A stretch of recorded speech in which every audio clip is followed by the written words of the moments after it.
everyone, and welcome to my brand new and long-awaited series on lost anime dubs.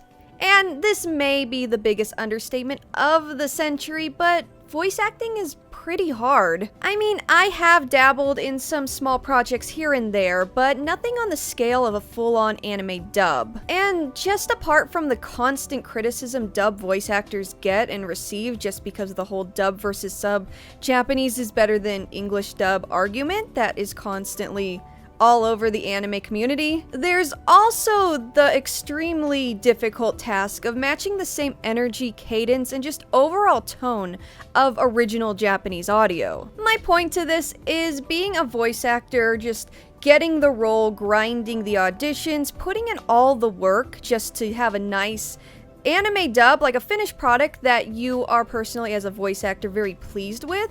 It must be even more difficult to have all that effort go to not really much if the dub and the anime dub itself ends up being lost or just unreleased. And so, with all of that said, let's take a look at some lost anime dubs that this is unfortunately the case for. So, without further ado, let's go ahead and get started. Look, a propeller on top of your hat.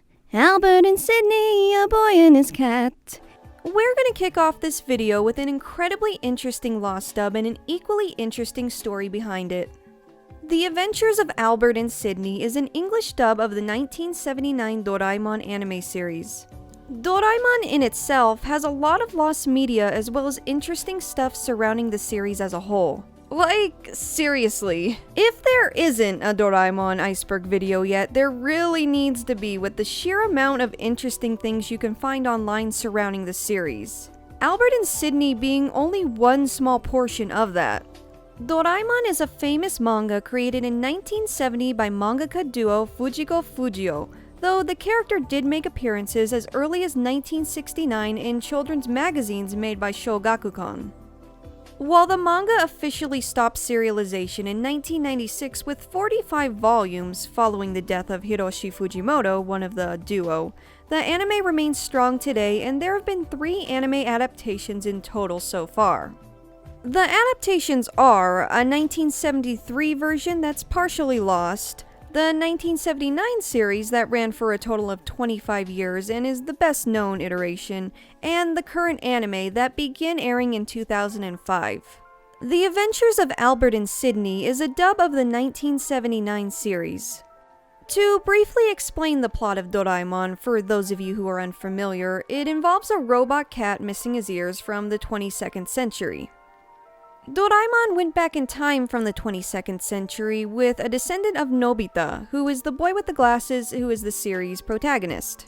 Nobita is a very unlucky boy who's bad in school and just in life in general. So, Doraemon essentially moves into Nobita's house and is like, hey, I'm here from the future and I'm here to make your life, not suck. Doraemon, being the future robot cat he is, has a pouch that he pulls gadgets from the future out of and stuff that help Nobita out with various problems in his everyday life. The series basically follows the shenanigans and hijinks that occur from these gadgets and Nobita making friends and, not sucking at life anymore because of his robot cat friend. And all joking aside, it's a pretty good series. It's obviously intended for kids, but it's something that you can kind of watch without, paying much attention to for just like lighthearted slice of life kind of stuff and a little bit of like fantasy futuristic stuff mixed in. I would recommend it even to adults, I think.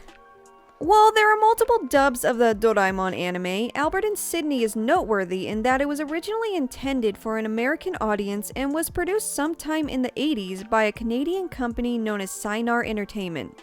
And while intended for a release in the United States and possibly elsewhere, Albert and Sidney has only been confirmed to officially air in Barbados during the late 80s and early 90s.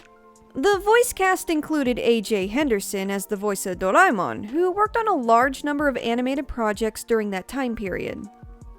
Nobita was voiced by Steven Bednarski, who is now an award-winning historian, so congrats to him, that's actually pretty cool. Both of these actors are Canadian, just as Sinar is a Canadian company. So, why didn't The Adventures of Albert and Sidney see a release in the United States? According to a source, Turner Broadcasting System, more commonly known as TBS, obtained the rights to the first 50 episodes in 1985. Despite that, nothing ever became of it.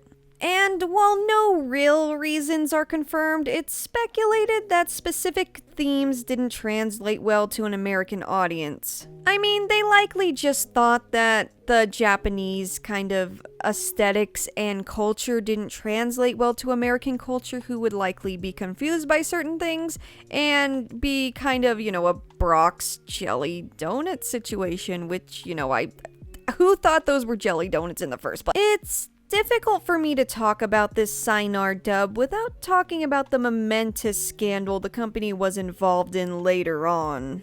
While this didn't happen until years later, in the year 2000, $122 million was invested into Bahamian bank accounts without the board members' approval. This scandal resulted in Canada's longest criminal trial ever brought before a jury.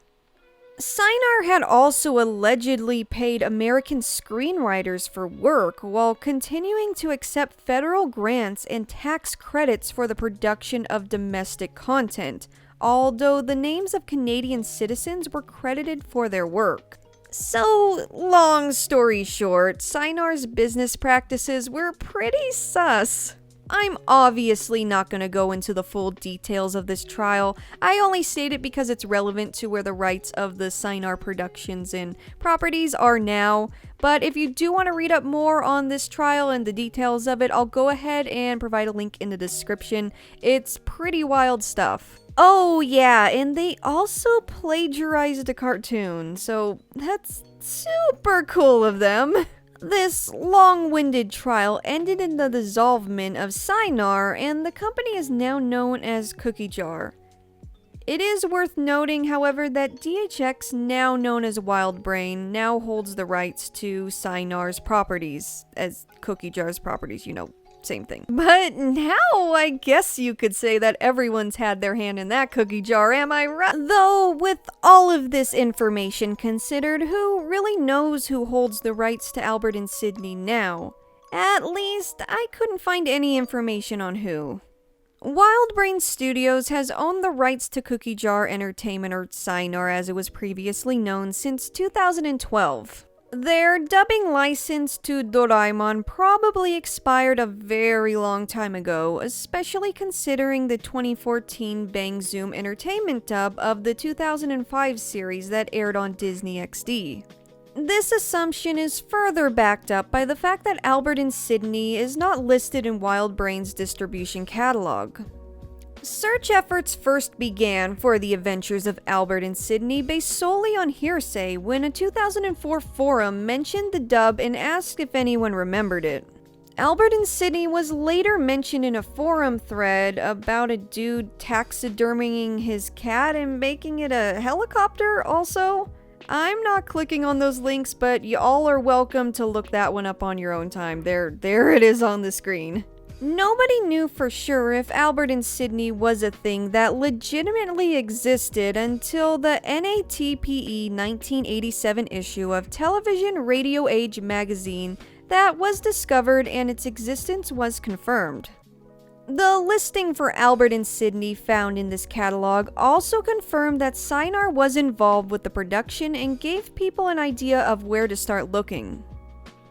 The Canadian Radio, Television and Telecommunications Commission, also known as CRTC, approved Albert and Sidney as Canadian content in 1986, as well as categorized it as a dub. This little morsel of information confirmed that the dub was in fact recorded in Canada. This new information allowed people to eventually discover a musician named Jérôme Langlois, if I am pronouncing that correctly of course, who composed music for the dub. They also credited the series itself to Sinar and TBS. Langlois would later contribute to a huge breakthrough in the search. Upon being contacted, he stated that he composed the soundtrack over the summer of 1985 and that the theme song was an original work. This confirmed that Albert and Sidney's opening was not any variant or translation of the original Doraemon openings. He also recalled characters named Buster, Ricky, and Lucy, and that he had clips of the show in his possession in the form of VHS tapes. Upon people online urging Langlois to upload these tapes online, he was a bit hesitant and feared any legal action he could possibly face from releasing them. Despite this, he appeared willing to upload them as long as the upload would be legal and he had time to do so with his busy schedule. It was in September of 2020 when he did exactly that and uploaded 3 clips to a Google Drive link. Please break one of these bubbles every few minutes while I'm gone. A YouTube user known as Lost Media Warrior later uploaded the clips to YouTube and Vimeo. The clips feature the opening of the show as well as clips that showcase Langlois' contributions to the soundtrack. They also reveal quite a bit about what Albert and Sidney was all about as a whole and what the voices sounded like, and just so much that people have wanted to know for quite some time. And for now, that is all that has been discovered for Albert and Sidney. It's one of those really cool cases where lost media is found and able to be seen and appreciated for the first time in years. Hopefully, we'll see more of the adventures of Albert and Sidney in the future. Sugar Sugar Rune was a mid-2000s manga by Moyoko Anno. It's a shoujo series that involves 2 young witches named Chocola and Vanilla who travel to the human world in order to attend school as well as compete to see who will become queen of the magical world that they're from. The anime adaptation began airing in 2005 and was produced by Studio Pierrot. Sugar Sugar Rune is very similar to Cardcaptor Sakura as it involves collecting items and focusing heavily on the relationships of the main characters. It has a unique art style and exciting plot from what I personally remember. If you like shoujo anime like Yumero Patisserie or Pretty Cure, then you'll probably like this anime. While I watched Sugar Sugar Rune with the Japanese audio, I had no idea that there was actually an English dub produced. This brings us to the lost dub of the Sugar Sugar Rune anime. The anime ended with 51 episodes back in 2006, and it was not until 5 years later, in 2011, that an English dub had aired on Cartoon Network Philippines. It would seem that this dub was created for the sole purpose of airing in this part of the world in, Southeast Asia, and really isn't an uncommon occurrence to see different English dubs in other parts of the world. This can be observed with the Ocean Production dubs as well as the Singapore dub of Yu-Gi-Oh! Hey, looking good, dude! There are actually quite a few lost English dubs that aired in Southeast Asia. Getting back to the point, there isn't a whole lot known about this dub, but the anime has been speculated to have been dubbed by Omni Productions, a dubbing company based in Hong Kong known for dubbing a number of anime, cartoons, and 90s kaiju films. From the little bit of digging I've done for this video, it would seem that Omni Productions was also responsible in some way for the Onegai My Melody dub. We'll be talking about that dub later on in this video. The only information I can find about who voiced the characters is that Chocola was apparently voiced by Andrea Kwan, and Duke was voiced by Michael Pizzuto, who, has been credited in some film acting roles as well as various voice acting roles in various anime. Other than these 2 voice actors, I can't find any info on who voiced what characters, but some other names do pop up that are supposedly associated with this dub. And while this is a short segment, this pretty much brings us to all we know about the Sugar Sugar Rune English dub.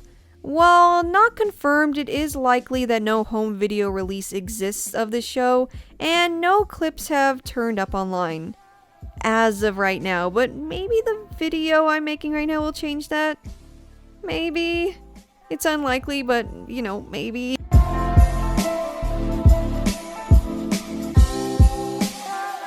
Magic Knight Rayearth began in 1993 as one of Clamp's earliest manga and ran until 1996. Clamp is best known for iconic series like Cardcaptor Sakura, Chobits, and also this. The anime adaptation was produced by Tokyo Movie Shinsa and is often abbreviated as TMS, It premiered in Japan in 1994 and had a total of 49 episodes. The plot involves three 8th grade girls being transported to a world called Sephiro during a school trip to Tokyo Tower. From there, they're tasked with saving the princess of this world, known as the Pillar, before they can return home. Rayearth starts off pretty slow, but it's a pretty good series with some unexpected kind of plot twists that you wouldn't expect from this kind of anime, and I would definitely recommend checking it out if you like anime like Fushigi Yugi or Inuyasha Yashahime, kind of stuff like that. I mean, classic clamp works are pretty great in general, and they're one of my favorite mangaka. So, the dub of Rayearth, or rather the first dub for this series, was produced in 1995, only 1 year after the initial Japanese release. This is because TMS had ambitious goals when it came to Rayearth and planned for a worldwide release early on. So much so that they had specific localized names that they required to be used for the localized variants of the anime. These names included Luz for Hikaru, Marine for Umi, and Anemone for Fu. A pilot with these names included and used was initially made by Ocean Studios, which is kind of a notorious dubbing company for their poor quality dubs. The pilot was shown at Fanime 1996, which is a very early Western anime convention, and was heavily criticized by fans. Those responsible for the localization of the Sega Saturn video game also criticized the pilot. As far as voice talent involved, all we know is that Hikaru, or Luz, was voiced by Venus Terzo, a Canadian actress with an extensive filmography on screen. And all I could find of the Ocean pilot was the opening, which is uploaded to YouTube.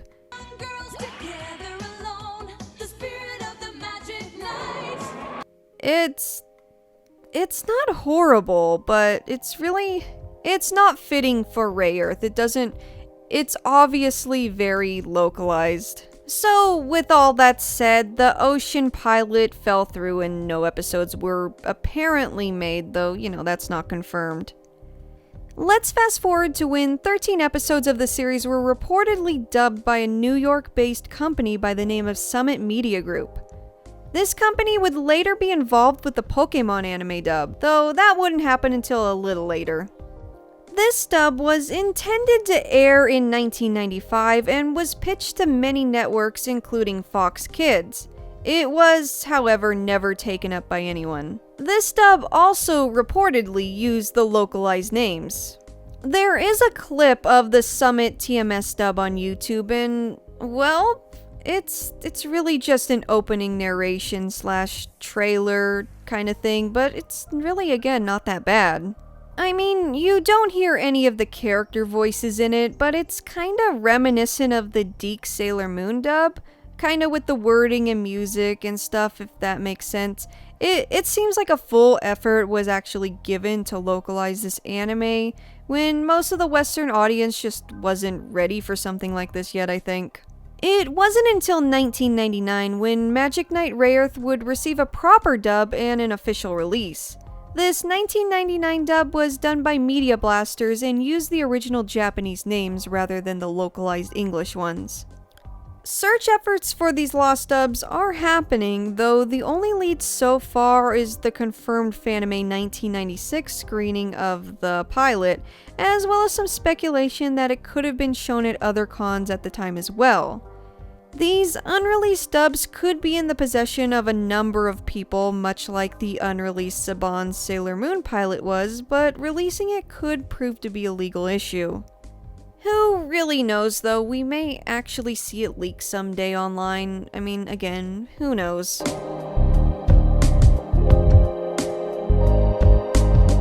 I wanted to kick this series off with some stuff that's not talked about very often, and this is a series I haven't heard anything about until very recently. Itaden Jump began as a children's manga by Toshiro Fujiwara. It involves a boy named Sho Yamato who is super into mountain biking and stuff. From what I've personally seen, it kind of feels like an anime adaptation of Rocket Power in a strange way. It even kind of had this Duelist Kingdom style kind of story arc where they compete for gold emblems in these really exotic locations.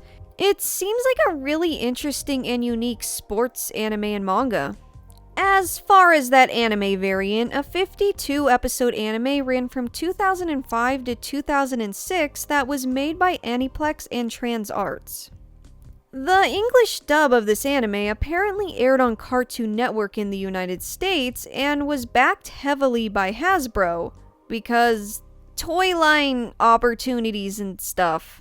I'm actually surprised I don't remember seeing this anime at all, since I did watch a lot of Cartoon Network around this time, but that's probably because this anime aired at 5 in the morning. A time when most kids either aren't awake or don't want to be awake.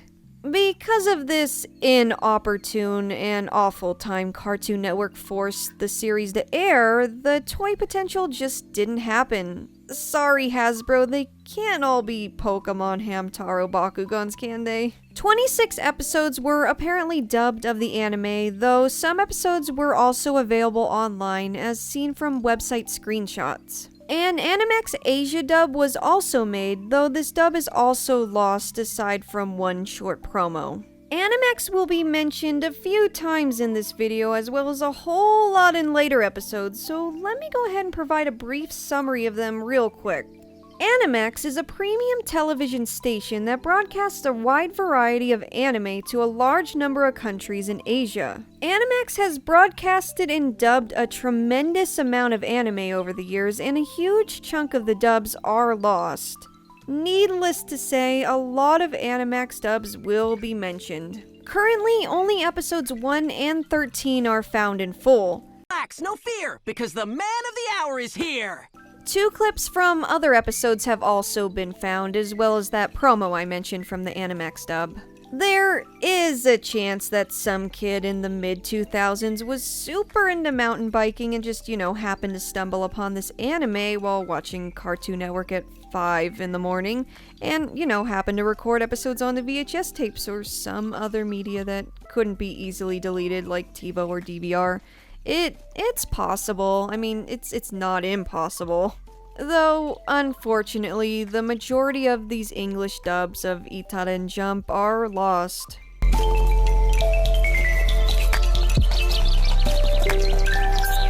Urusei Yatsura is an iconic anime series that has been dubbed into English multiple times, though there are 2 of these dubs that are lost media.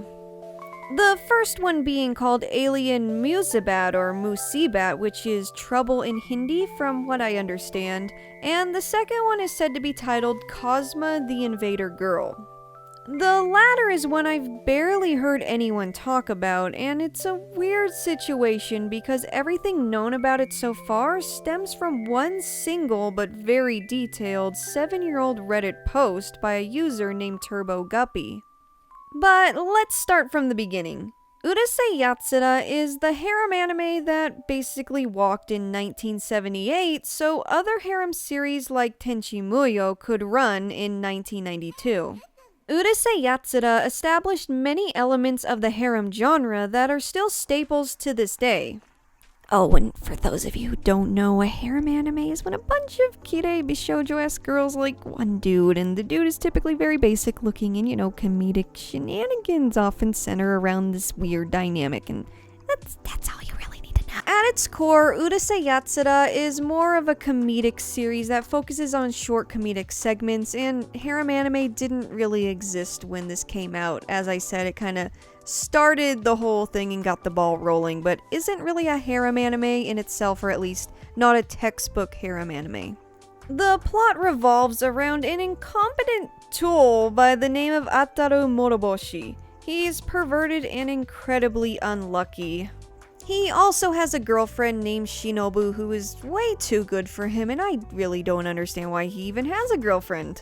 But one day, aliens with these pretty cool looking spaceships decide to invade Earth, and the fate of the Earth, of course, depends on Ataru as he pulls a cute alien girl's top off and she mistakes his words and actions for a marriage proposal. And for some reason, she's okay with marrying that and decides to move in with Ataru and his family, or rather, she forces herself in because she's an alien princess and does whatever she wants. And that's just the first episode, folks. From there, Ataru continues to be a horrible human being. More aliens start popping up and causing all kinds of wacky mishaps and shenanigans, and all the cute anime girls for some reason surround Ataru for some reason, when he's the absolute last person who deserves any of them, and there's plenty of attractive guys in the series, so I really don't understand it. Oh, and also Lamu, the alien princess, the iconic alien girl in the tiger print bikini, she can electrocute people and does this quite often to Ataru. He does deserve it though. So, hope you guys liked my excellent summary, but you know, all that aside, this anime is iconic and was immensely popular throughout the 80s and early 90s. It's a classic series with a distinct 80s art style that has that kind of aesthetic drip that one would associate with the city pop kind of genre today. It was Rumiko Takahashi's first manga to be adapted into an anime and certainly was not the last. Maizan Ikoku and Ranma 1/2 soon followed with the anime adaptations and are both excellent series that I love very, very much. And while Ataru does annoy me very much, the other characters even out his comedic horribleness, and he does have redeeming qualities here and there, especially like later on in the series and in the movies. Urusei Yatsura is really funny and doesn't have to be watched in any specific order once big characters make an appearance and you're familiar with them. The soundtrack is very, very catchy and it holds up very well for its age. It's also where that iconic anime trope where the girl yells, "Daring!" kinda came from, so there's that too. The manga ran from 1978 to 1987, while the anime aired from 1980 to 1986 and has 195 episodes. Multiple films and OVAs were also created. Urusei Yatsura had been released in the United States with the original audio and English subs in 1992 by a company named Animego. After that, the same company dubbed the first 2 episodes and released them under the title Those Obnoxious Aliens, which is the English translation of Urusei Yatsura. These dubs received poor reception, and dubs of future episodes were either never recorded or never released. Animego would also later dub some of the movies in 2003 with different voice actors for the most part. A company by the name US Manga Corps also created a dub of the second movie in 1996. There was also this strange BBC dub done for a Japan Night special in 2000. It was done in Britain, of course, and had a lot of comedic kind of ad-libbing in it. The dubs I just listed off are, to my knowledge, not lost and available. The ones we're about to talk about, however, are the 2 lost ones. Let's go ahead and start with the Animax dub. As I said at the beginning of this segment, the Animax dub of Urusei Yatsura was named Anime Musibat. It is believed that all 195 episodes of the anime were dubbed and that they aired sometime in the 2000s, though nobody has been able to pinpoint exactly when. The most notable findings with this search for this specific dub are the uploads of episodes 27 and 33 online. There is also a preview of episode 28. I traveled 10 years back in time to cure my darling's flirty nature. Aside from this, the rest of the show does remain lost. And based solely on these videos, people have attempted to name the voice actors involved, though none of the voice actors are confirmed to have provided their voice talent to anything in the show as of right now. In this little series I'm doing on Lost Anime Dubs, I'm gonna try and do my best to name the voice actors who worked on the Lost dubs I cover, since their work really does deserve to be recognized in some caliber, but I'm not really able to do this for this Urusei Yatsura segment, unfortunately. So, Cosma the Invader girl. We don't really know if this dub exists as of right now. As I said a little while ago, there is only one person who claims that this dub was a thing. Not only that, but they claim it aired on a local station in Alaska, of all places, in the 1980s. This guy, a Reddit user named TurboGuppy, posted a very detailed description of this dub in the Lost Media subreddit. From there, people had created articles on the Lost Media Archive and Lost Media Wiki. Though the LMW article was removed due to its lack of credible sources proving its existence. So, the Reddit post, what does it say? I'll go ahead and read you guys some excerpts from the post real quick. It is kinda long, so check the description if you want to read the whole post yourself. When I was a kid in Alaska in the 1980s, I used to watch a show called Cosma the Invader Girl. It was an animated comedy series about a green-haired space girl, Cosma, and her brother Jerry, who decided to settle into a house of an average teenage boy named Chris. The series was dubbed into English and pretty Americanized. The series was full of, in hindsight, some obvious Japanese stuff like chopsticks, but the dialogue claimed that it took place somewhere in the US of A. It also had a sitcom-style laugh track. I can remember all the words of the theme song. Hopefully one of you do too. Meet Christopher, he's our hero, class clown and all around zero, destined to always come in last, but one day fate took a different path. Okay, moving on. It came on every weekday after Family Affair and before some talk show I never watched. I dutifully watched it every day for a whole summer, then had to go back to school. It was on when I would have to be in class. And I never saw it again. This would have been around 1988 or 89. The post also goes on to detail various characters with localized name changes and vivid descriptions of various episodes. It is a very detailed post, almost suspiciously detailed in fact. The poster claims to have posted this same thing on the Tip of My Tongue subreddit and was confused when people kept saying the series was called Urusei Yatsura. TurboGuppy could very well be somebody who has very fond memories of the show. Either that or they're a big fan of Urusei Yatsura who wrote a very detailed and impressive post just for the lulz. I mean, the name Cosma the Invader Girl sounds like such a perfectly formulated, cheesy 80s dub name. The name Cosma and Chris go together in kind of a cheesy way too. The opening, it sounds equally cheesy and very, formulated cheese, if that makes sense. TurboGuppy hasn't been active on Reddit in 6 years, though they did post in other subs quite a bit while they were active. So, where does that leave us? Cosma the Invader Girl could all be very real and genuine, as it may have been an attempt at localizing that nobody in the United States picked up except some local station all the way in Alaska. We really don't know enough information to confirm anything though. Sanrio is a very well-known company with iconic characters that have branched off into a wide variety of media. A common form of media with Sanrio characters featured is anime. Sanrio was officially founded in 1960 or 1962, different sources say different things, but their very first iconic character, Hello Kitty, didn't make their appearance until much later in 1975. Before that, the company sold silks in Nihonbashi, Tokyo. Sanrio has over 400 characters that have been created in the years since, though only 2 of those are really the primary focus of this segment. Those characters being My Melody and Kuromi. My Melody is a character that also debuted in 1975 as Hello Kitty's best friend. She's a white rabbit with a pink hood over her ears. Kuromi is My Melody's goth phase counterpart, kinda, who was created 30 years after her in 2005.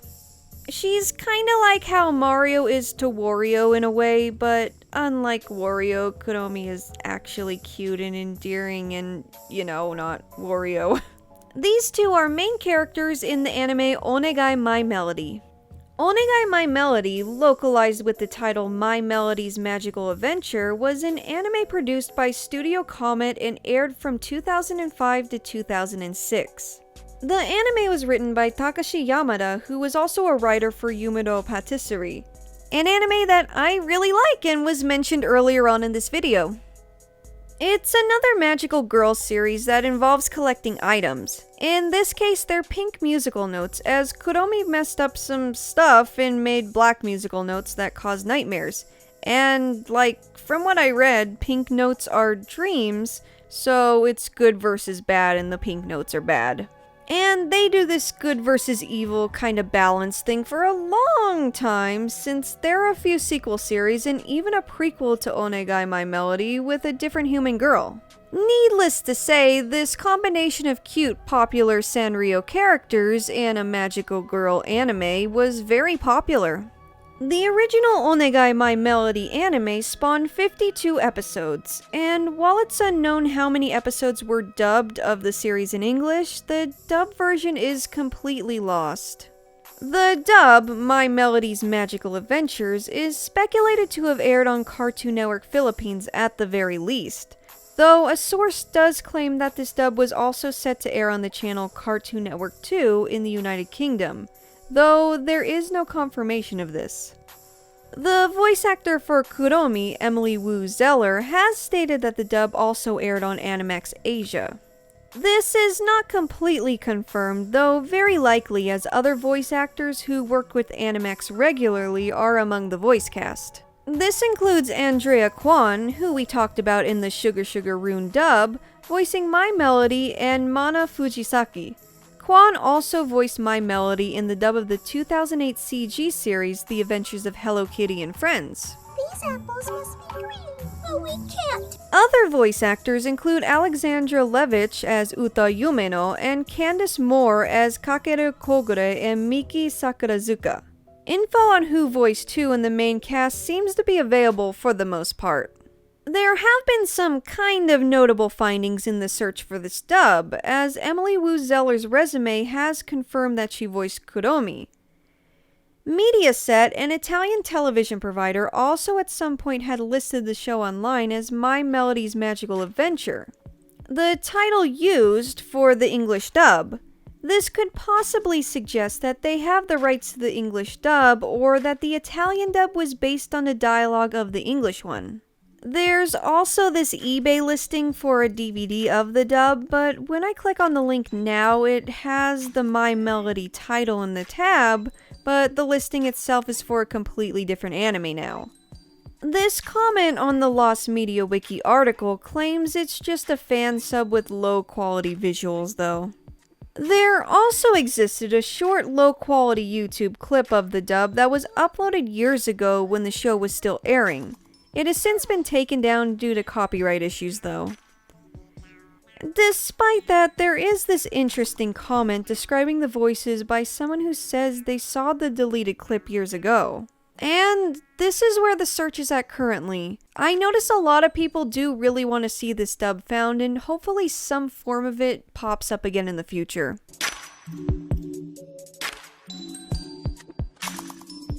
So, Harmony Gold. They made some anime dubs. They were a thing. A thing that's very well known in the Lost Media and Dragon Ball communities specifically. While I will be talking about other Harmony Gold stuff in the future, specifically that recently found Dragon Ball dub, I do want to talk about something a little more obscure for this episode. So, how about another anime based on a manga made by Akira Toriyama that was also dubbed by Harmony Gold? Dr. Slump is a gag manga made by Toriyama that was serialized from 1980 to 1984. It predates Dragon Ball and really put Toriyama on the map as a mangaka as well as artist. Dr. Slump has been adapted into 2 anime series, one in 1981 and the other in 1997. The original anime was incredibly popular, as comedy anime like this was pretty hot at the time, and it actually accumulated a total of 243 episodes. The series follows the titular Dr. Slump, whose real name is Dr. Norimaki. He's kinda pervy, much like a lot of the OG Dragon Ball boys, but is good-natured at heart. I mean, my boy, he just wants money and a girlfriend, and instead, he just kinda skipped those 2 steps and invented a robot child instead. The robot's name is Arare, after the rice cracker, and she's very naive, and also very destructive. And as you could likely guess at this point, anime comedy shenanigans, they do ensue. If you guys want a mini review on this one too, I think it's pretty funny. It took me a while to have it grow on me and stuff when I initially watched it when I was 15, but as I started to kind of understand humor of that era, like Showa era Japan, by watching anime like Urusei Yatsura, I started to really like it. It's a pretty fun show. 2 dubs actually exist of Dr. Slump. An Animax dub recorded in 2005, and the Harmony Gold pilot made in 1984. The voice talent for the Harmony Gold dub actually included Cheryl Chase, who is best known for voicing Angelica Pickles from Rugrats. She provided the voice for Arare. This pilot was pitched, though never picked up by anyone. It wasn't until years later that this dubbed pilot was uploaded to YouTube, though the video has since been taken down. A clip remains though, as well as a 17-minute upload to Dailymotion that remains up as of the recording of this video. Much like the Dragon Ball dub done by Harmony Gold, Dr. Slump saw localized names. Arare kept her original name oddly enough, though it is pronounced kinda weird. It was a big mistake for me to make your head first, Urusei. Dr. Slump is never referenced by his actual name and just referenced as Dr. Slump. Akane's name was changed to Sandy, Taro became Butch, and Pisuke became Buddy.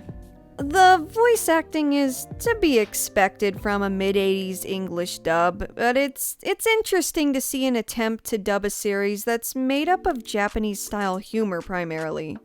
And I mean, it likely wasn't picked up due to this reason, as it's not really able to be shown to a younger audience with all the adult humor and such. If you've seen the original Dragon Ball, it's the same humor, and I find difficulty seeing how this would be appealing in 80s America. The demographic would be very niche. And that is it, my friends. That is all she wrote, at least for now, because I do have a lot of other episodes planned for this and a lot of dubs to talk about. And when I say a lot, I mean a lot.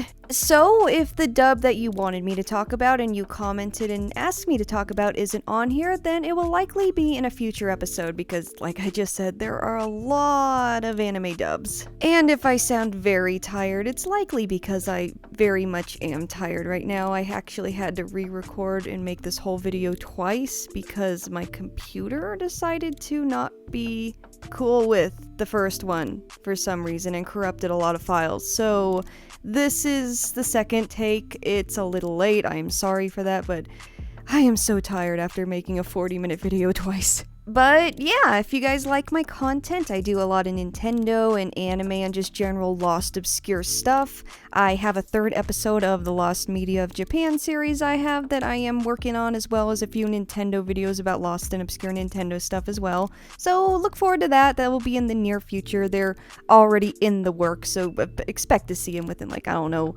a few weeks or something. Like I said, I'm very tired. But yeah, that's about it. Follow me on Twitter and Instagram. I am on there as well. And subscribe, bell, whatever. And yeah, that's about it. See you guys in the next video. Bye. Look, a propeller on top of your hat. Albert and Sidney, a boy and his cat. Albert has magic, Sidney has fun. And they go soaring and go exploring, and we'll be seeing Albert and Sidney again.